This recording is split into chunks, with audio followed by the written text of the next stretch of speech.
guys, how's it going? Laura with Garden Answer. Today I'm putting together a succulent arrangement for fall, and I'm going to be using all varieties of succulents that can handle a lower light situation. I know that a lot of us don't have a ton of space inside our homes that has really bright light where we can display succulents, which means in the past you may not have had a whole lot of success with them.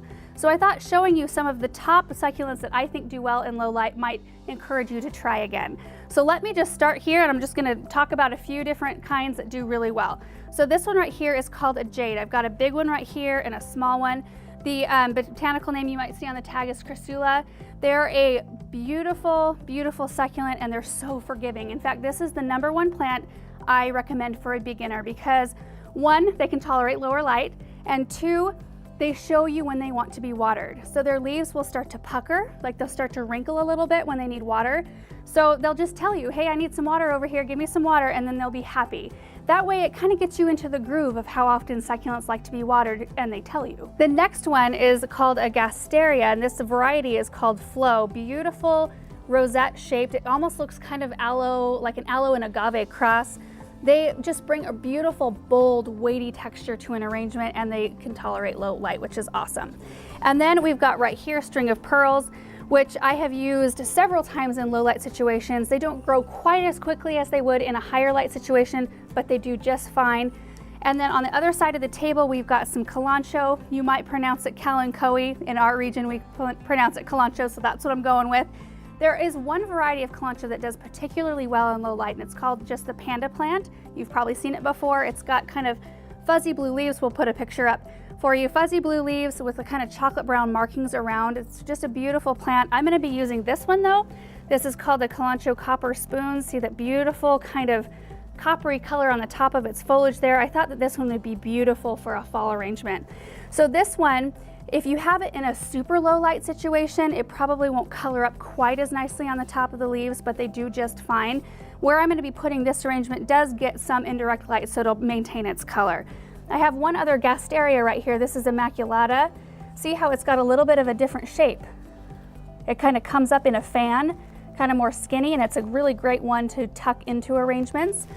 And then 2 others that I really wanted to make sure to mention it, but I'm not going to be using them in this arrangement, are the aloe vera. Just because they're so forgiving, they can handle low light, and a lot of people like to have them around because of the soothing properties of the gel inside the leaves for skin irritations or burns. But they also bring a really beautiful upright texture to arrangements. I really like to use them. And the very last one is a Haworthia. There are so many beautiful Haworthias. My favorite is the zebra plant. They have very distinct white bands, white striping along all their leaves, and they've got a really pretty structure, kind of a solid, weighty structure. So all of these plants do really well in low light. The last one here, which I didn't mention, this is actually not a succulent. It's a Sansevieria, or mother-in-law tongue. This variety is called Bird Nest, and the reason why I'm using it in this arrangement is because I really like the structure, and it actually takes the same kind of care as succulents. Same light, same care, so I can actually like mix it in with succulents and it'll be happy. And since we're dealing with a lot of tonal colors, so we're dealing with a lot of greens, you really have to play on their texture and the structure of the plant so that it really looks like you've got a varied selection. But even better, you can make them seasonal, make a seasonal display out of it like I'm going to do today, and you can tuck in little bright pops of color, like using little artificial pumpkins. I might be using a couple of little owls. I just brought a few things out here that I thought I might tuck in. I've also got some really pretty acorns and pine cones, and I thought that this kind of theme would play off this container really well. We just opened this in a mail time. It's a really neat kind of wood, faux wood looking container, and it does have a drainage hole in it. So what I'm going to do is fill the container with soil, put together the arrangement, and then I want to talk to you about some care tips in the end.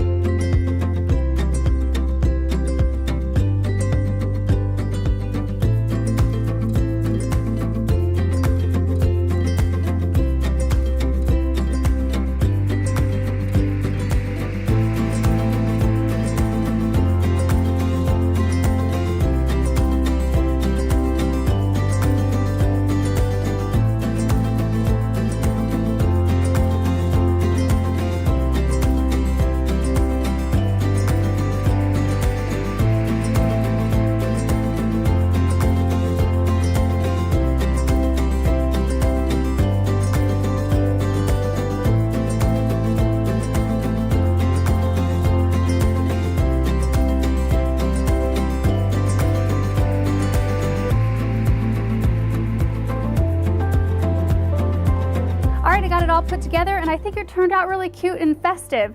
And I did have 2 owls, so you can see one right here facing toward you, and then there's also one facing toward me, because if I decide to put this on a round table, which I think I'm going to, I really wanted it to look cute from all directions. And then all of the little fall, like little accessories in here, I think made it kind of elevated and brought a little pop of color in. And then for soil top dress, instead of using rocks or bark or sand, I use little pine cones instead. So I kind of have those tucked all the way around the outside, just covering any excess soil to make the arrangement look finished. So now I wanted to go through a few care tips for succulents. So starting with the soil, because that is one of the most important things. Succulents like a really fast draining soil. They like their roots to get moist quickly, but they want the moisture to go away quickly. So I use just a pre-bagged cactus and succulent soil from Espoma Organic. And then as far as watering goes, you want to be kind of careful because we've got a lot of things going on. Don't really want to make a mess of things. So what I will use is either a really large syringe like this. I can just fill it up and then direct my tip like that, just kind of in toward the root balls. That way I'm just giving it just enough water to moisten the root balls, and that's it. Not enough to really drain out the bottom and make a mess, and it keeps it from like deflecting off of leaves. I have that happen every once in a while when I use a big watering can. So I either use a large syringe or I have a watering can that has a really small spout.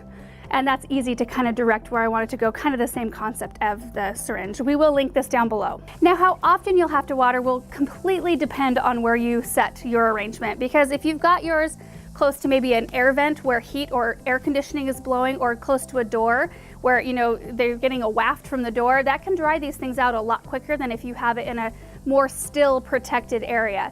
So in the winter time, I typically get all my arrangements on a once a week check schedule. It doesn't mean I'm going to water them every week, but usually every Saturday I go through and check all of my houseplants to see whether or not they need it. And it's just good to get yourself on a routine, but I do recommend that you check them every few days after you very first pot them up, like maybe every 2 or 3 days, for maybe the first 2 or 3 weeks, and that way it'll really get you to key in on how quickly it dries out after you very first water it, so you'll kind of know what schedule to put it on.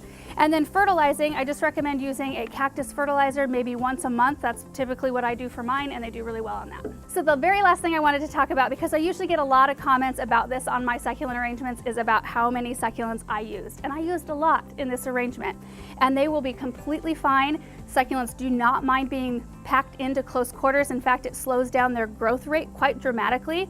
If you were to pot each one of these out in their own individual pots where they had a whole bunch of root room and a whole bunch of room around them, they would grow bigger a little bit quicker. But when you confine their growth space, they don't grow as quickly.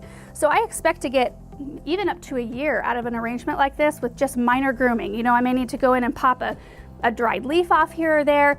I may need to pop one succulent out, you know, in the course of a year, maybe like this jade, for example, if it put on some growth and it was kind of, you know, messing up the aesthetics of this arrangement, I could pop that one out, plant it somewhere else, and that's pretty much it. So about a year out of an arrangement like this without any major overhaul. So that's it, you guys. I really hope you enjoyed this video, learning about some more low light tolerant succulents so that you can have success with them in your own home.